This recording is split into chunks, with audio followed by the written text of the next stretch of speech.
नारनौल विधानसभा से कांग्रेस प्रत्याशी व पूर्व मंत्री राव नरेंद्र सिंह ने आज रेवाड़ी रोड पर स्थित एक निजी होटल परिसर में बोलते हुए कहा कि मैंने 8 चुनाव लड़े हैं। पहली बार लोगों में जबरदस्त उत्साह और जोश देख रहा हूं, जो आज तक नहीं देखा गया। मैं समय का बड़ा पाबंद हूं, पर नौजवानों ने ट्रैक्टर, मोटरसाइकिल और डीजे के द्वारा स्वागत के इतने बंदोबस्त कर रखे हैं कि इसमें समय ज्यादा लग जाता है, इसलिए निर्धारित समय पर दूसरी जगह पहुंचने में देरी हो जाती है। उन्होंने भाजपा के 10 साल के कुशासन से जोड़ते हुए कहा कि लोग भाजपा की नीतियों से तंग आ चुके हैं। यह चुनाव जनता लड़ रही है, इसमें सबसे बड़ा योगदान एससी समाज का है। उन्होंने बड़े घमंड के साथ 400 पार का नारा दिया था और उनके नेता संविधान बदलने की बात कर रहे थे, तो इस समाज के लोग उठ खड़े हुए और विरोध किया। इस विरोध ने कांग्रेस को ऑक्सीजन देने का काम किया।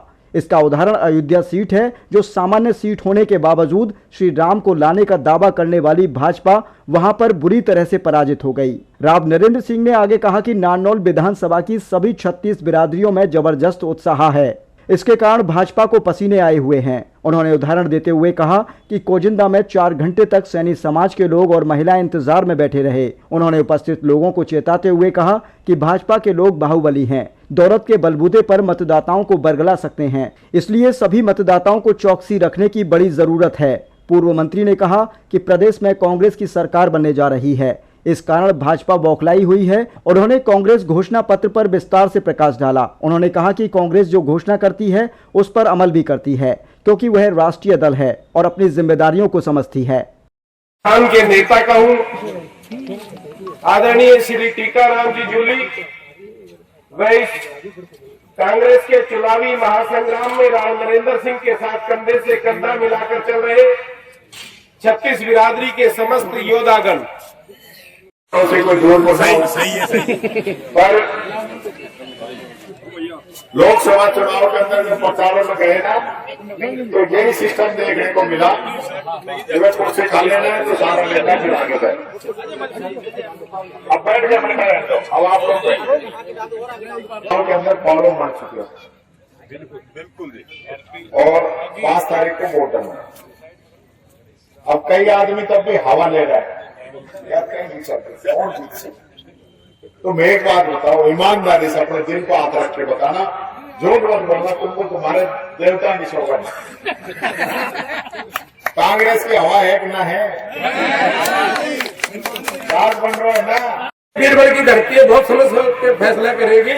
और आप लोग 5 तारीख को भाई नरेंद्र को ज्यादा से ज्यादा मतों से जिताए। अभी उन्हें आप लोगों का सभी का बहुत बहुत आभार। सबसे पहले मैं धन्यवाद करना चाहूंगा भाई टीकाराम जी का, जिन्होंने अपने व्यस्त कार्यक्रम में से, चुनावी दौरे में से हथेली के अंदर थे। मेरे एक निवेदन के ऊपर आपने हाँ किया और इस कार्यक्रम में पधारे। लेकिन जैसे चुनाव का माहौल आता है, ये माहौल बना है और जनता नहीं बना है। और ये चुनाव नरेंद्र सिंह नहीं लड़ रहा है, सच्चाई की बात यह है कि चुनाव जनता लड़ रही है, आप लोग लड़ रहे हैं, ईमानदारी की बात। और इसमें बहुत बड़ा अगर कोई हाथ है, ये नहीं है, मैं आपके सामने हर मीटिंग में कहता हूं, चाहे हमारा समाज हो या ना, उसमें बहुत बड़ा योगदान है तो एससी समाज का। जो बीजेपी ने घमंड में आकर के 400 पार का नारा लगाया, जो उनके सीनियर नेताओं ने, मंत्रियों ने, सांसदों ने ये भाषा बोली कि हम संविधान बदल देंगे, तो मैं समझता हूं कि हमारे एससी समाज के बहादुर साथियों को, बहादुर भाइयों को जोश आया कि जो संविधान बाबा साहब ने बनाया, ये बीजेपी के भाई कैसे बदल देंगे। और बस वो पैरों पे खड़े हो गए और कांग्रेस को ऑक्सीजन मिल गई, संजीवनी मिल गई। इस मायने जोली साहब, मैं ठीक कह रहा हूं, तो अपनी सच्चाई को सच कहना चाहिए। और उसका सबसे बड़ा उदाहरण दे दिया आप लोगों ने अयोध्या के अंदर, जो एक सामान्य सीट थी और जो भाजपा घमंड के अंदर कहती थी कि हम भगवान राम को लेके आए हैं। भाई ऐसा नहीं है, बल्कि भगवान राम हमें लेकर के आए हैं, लेकिन सत्ता का नशा ऐसा ही होता है। तो वहां देखिए आप, इनकी सामान्य सीट पे बीजेपी के एमपी को और अपने एससी समाज के भाई ने, जो समाजवादी पार्टी से है, कांग्रेस गठबंधन से है, उसको हरा करके आप एमपी बने हैं, जो राहुल जी के, अखिलेश जी के साथ बैठते हैं। इतनी बड़ी बात है। तो ये ये होता है समाज का एकता, समाज का बल जो आपने दिखाया। वही बल, वही एकता हरियाणा के अंदर कांग्रेस की सरकार बनाएगी, ये निश्चित रूप से मैं कहता हूं। मेरा ये निवेदन है आप सबसे, विरोधी पक्ष को कमजोर नहीं समझना चाहिए। बहुत ही हर चीज में बाहुबली है, धन बल में आप देख ही चुके हो, तो इसलिए वो कुछ भी कर सकते हैं। और लोगों को समझाओ कि भाई आज मुकाबला बीजेपी और कांग्रेस में है।